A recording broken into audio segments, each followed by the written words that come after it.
bank. Yes, so this will help me. It's not people like Kate who had money stolen before they begin.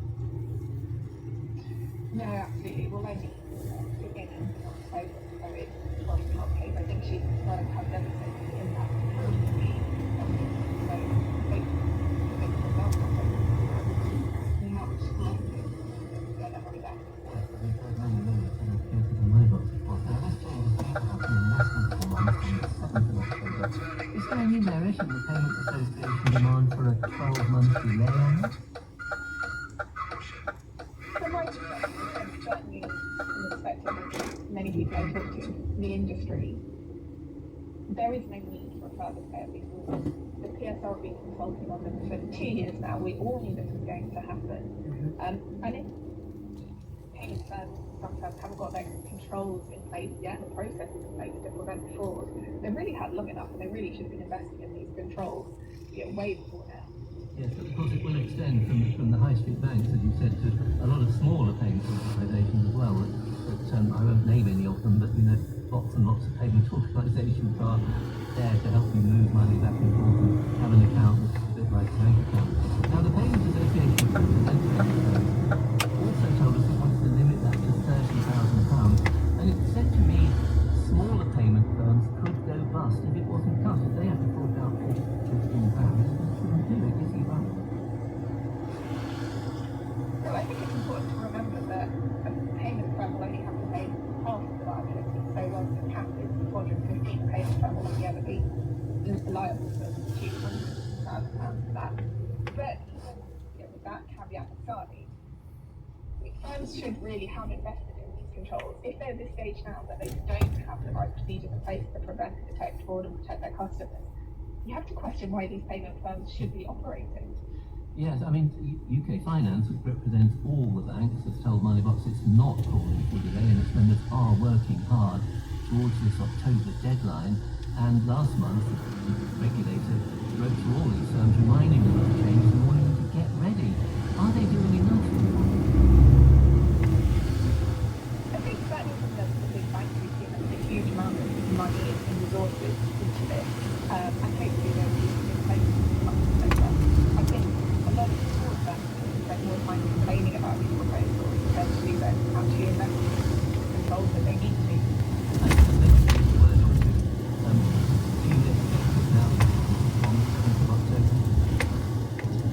Yes, I absolutely do. Now, more than 500,000 people are now registered with a service that can ensure they get help with their finances, often saving them substantial sums of money and improving the way they treat it.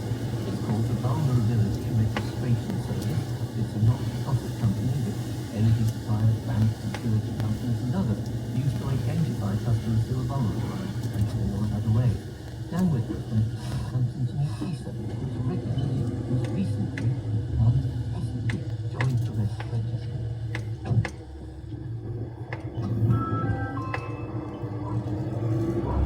Hello, Lisa. I am Lisa from Wolverhampton. I found an advert on Facebook and signed up for it, and then the Vulnerability Registration Service. We are a disabled family with autism and other illnesses, so it was really helpful. Can I just have a look at that? Have you got that leaflet there? So this is on the side. Lots of people wanting to vulnerable families to get help from people like energy suppliers, from people like water suppliers. She asked about chemical checks, broadband, she did debt management and reducing your energy bills.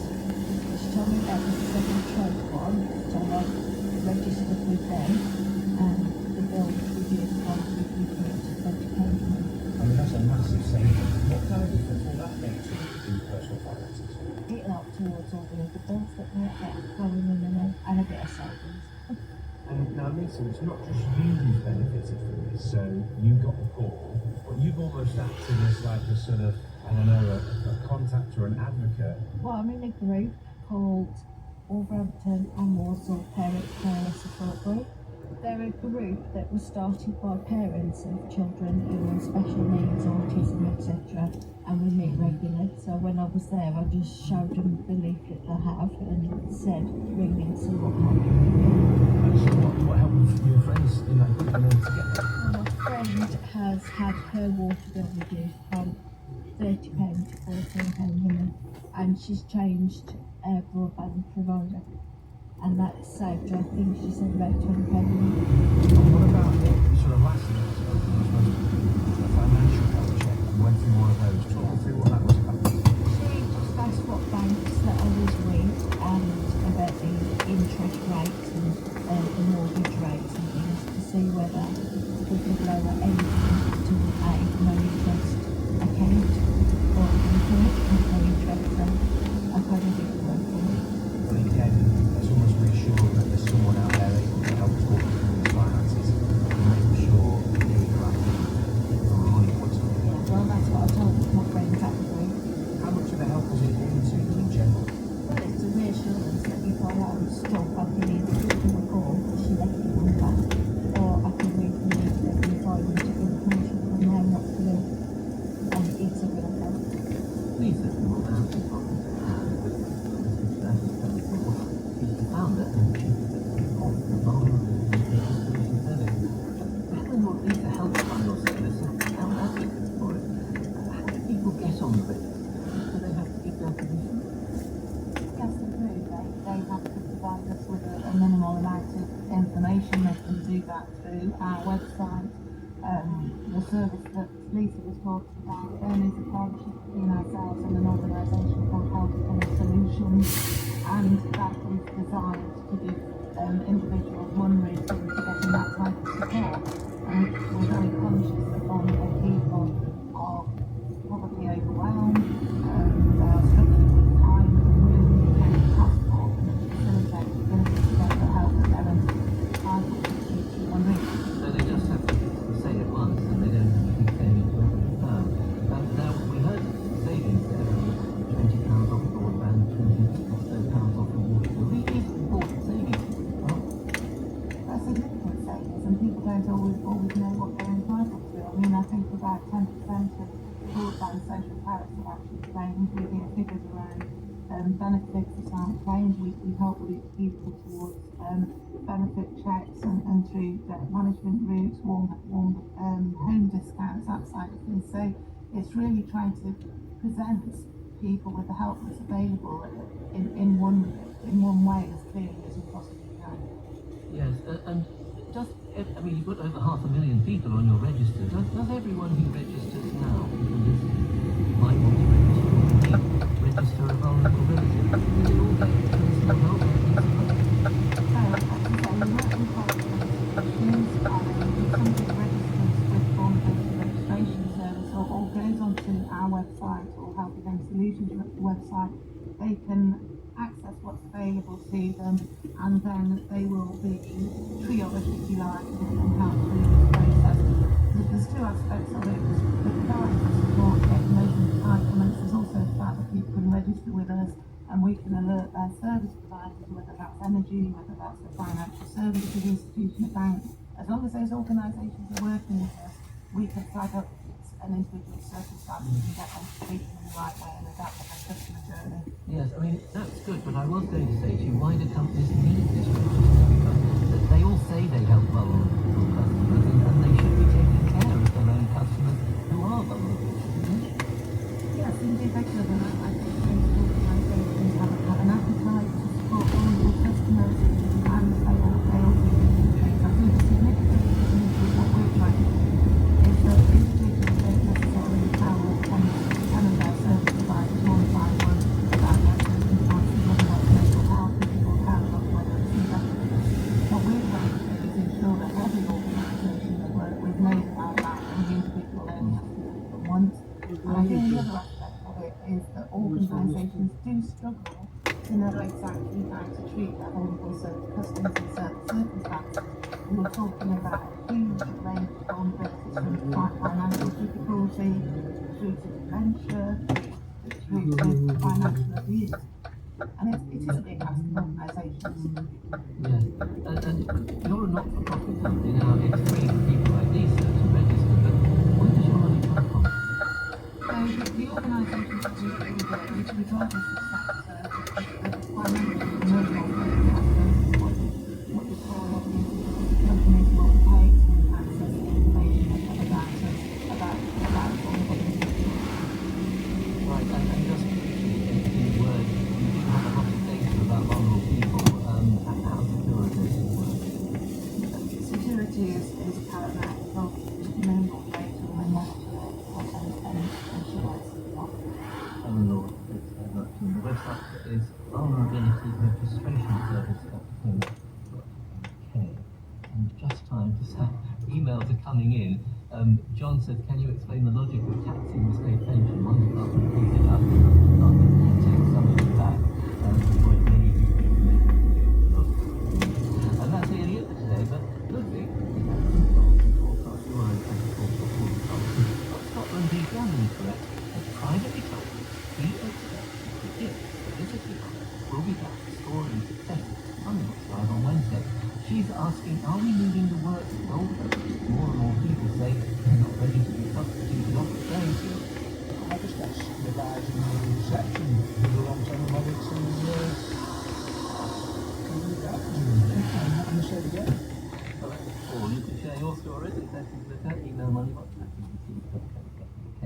And if you want to enjoy again those private tax plans, as any moneybox would call discussing tax plans at a party, you can listen again in a couple of hours exclusively on BBC Sounds or subscribe.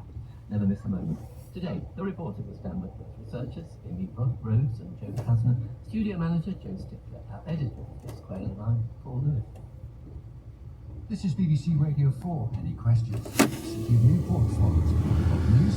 Then, any answers? Meet your own ability once a weekend. I'd like to tell you, Richard, we could talk all things general election. No surprise there. Over the halfway stage in the campaign, we're still hovering. 03700 100 444 is the number to call. Has all the honesty, truth and integrity gone in politics? Has politics deteriorated, or are our politicians simply a reflection of our society? 03700 100 444. Maybe run a business on a week when many party manifestos are released. Who have the best vision for driving forward growth of our economy? Is the NHS where we live badly run or underfunded? Who gives the health services the best hope? And VAT on private school fees was a German hot topic this week. So many people to talk about this before. So we are here waiting to take it. 03700 100 444. You can email any data at bbc.co.uk, text 84844 or tweet using the hashtag BBCAQ. All lines open now. Comedy now on Radio 4.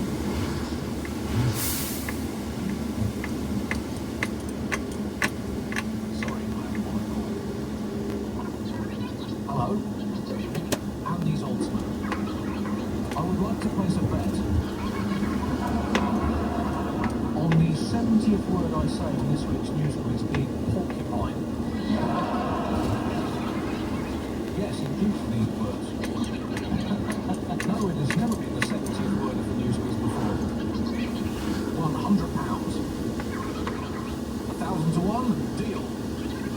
Of course I do not have any inside information on what will be in the porcupine. Welcome to the newly omniscient news quiz.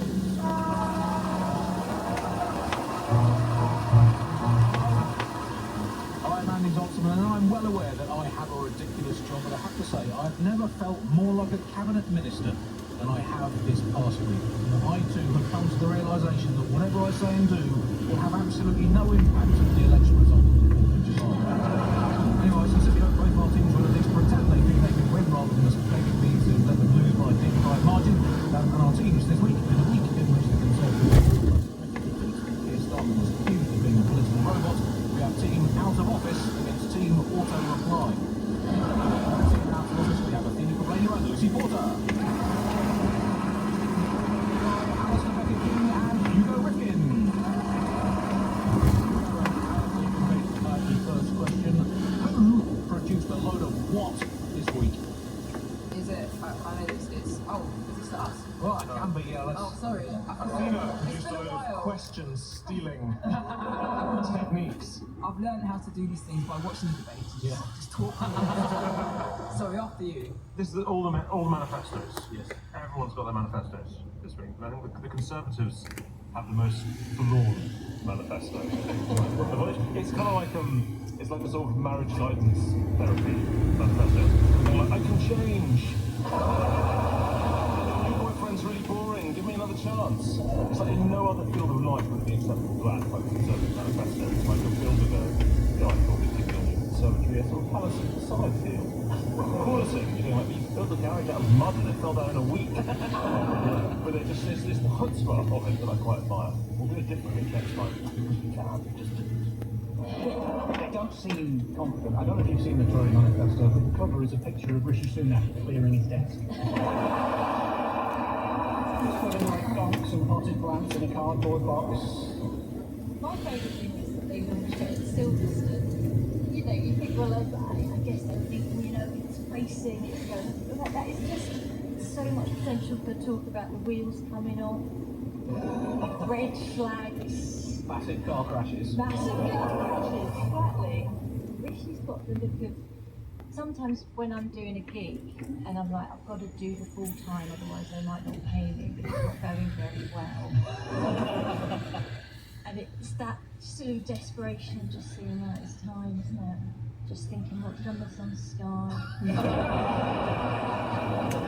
But that's why he went to Silverstone, right? Because Formula One's on Sky now. So he was like, finally! You can see the Shrek in the flesh. It's amazing. Good for you, Rishi. It's a full circle moment for you. Good for you. We also had the Labour manifesto, well, just today, yesterday, whatever, on Thursday. It was the front of the evening stand that said Keir Starmer wants to relight Britain's fire. And I thought his speech was sort of amazing. He basically said, how can we escape this feeling of insecurity? Like, I need you so much, and I'm not sure you really need me. But if we all stand up, For me, Starmer's Labour government is going to be like Turkish delights. You know, go with me. You know, when you read the Chronicles of Narnia, you hear about Turkish delights, and I spent my entire adult life thinking I would love Turkish delights, and then when you actually try Turkish delight, this is horrible. I hate it. I'm enjoying this at all. I'm the same with lions in Britain. isn't it a vital thing always of like Labour governments, Labour versus Step Home? It's always happening. It's like Labour funds more against the Labour. There's still a good amount of insight. I mean, it's still about letting them win, but they're not turning it lying down.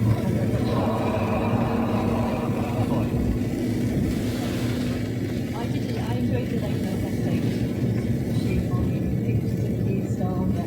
There's something like 36 pictures of it, which is going to make it a lot easier to make that happen. It is. I mean, I only use the head and I just stick it on Ken Bruce's body, but